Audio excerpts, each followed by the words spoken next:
तो पाकिस्तान की फ़ौज को उसके ख़िलाफ़ हो या रियासत के ख़िलाफ़ हो, मैं अपना वकालतनामा वापस ले लूँगा। चलें, शहबाज गिल का तो केस अलग है ना, उसके तो आप एक जुमले पे कह सकते हैं कि यार यहाँ इसने बड़ी लाइन क्रॉस कर दी है, वो नहीं होनी चाहिए। शहबाज गिल को इंसाफ अदालत से मिलेगा और कहीं से नहीं मिलेगा। मुझे भी इंसाफ अदालत से ही मिला था, उसको भी अदालत से इंसाफ मिलेगा। क्यों?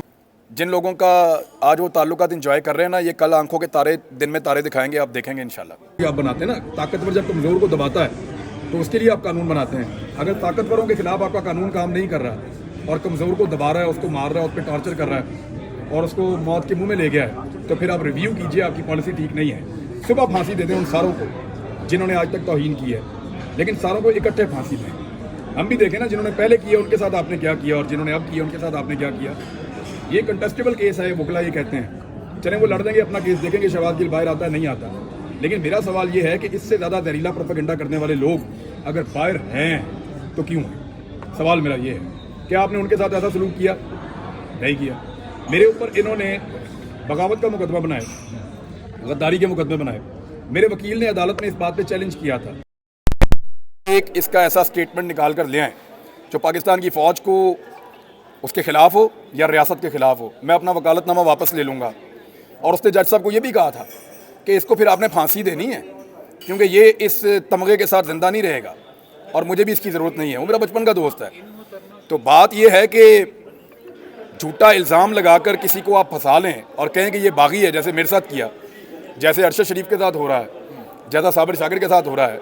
चलें, शहबाज गिल का तो केस अलग है ना, उसके तो आप एक जुमले पे कह सकते हैं कि यार यहाँ इसने बड़ी लाइन क्रॉस कर दी है, वो नहीं होनी चाहिए। लेकिन क्या ये लाइन पहली दफ़ा क्रॉस हुई है? अगर शहबाज गिल ने इस लाइन को क्रॉस करके 2 फुट तक गया ना, तो यहाँ ऐसे लोग हैं जो मीलों तक चल के वापस आ गए हैं उस लाइन को क्रॉस करके। उनको आपने क्यों नहीं पकड़ा? उनको आपने सजा क्यों नहीं दी? उनको आपने उल्टा लगा के डंडे क्यों नहीं मारे? उनको आपने बैद के डंडों के साथ मार मार के निशाने इबरत क्यों नहीं बनाया?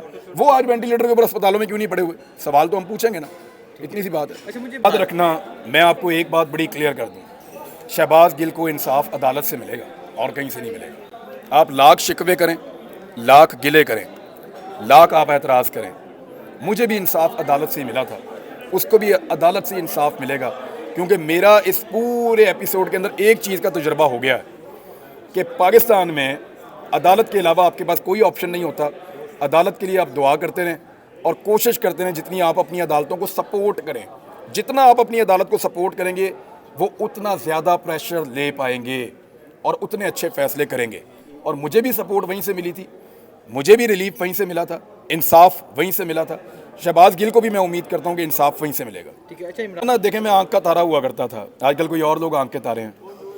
बात यह है, कसूर सिर्फ इतना है, और देखें ऐसा नहीं है कि मैंने कोई उनके कहने के ऊपर कभी कोई गलत काम किया हो।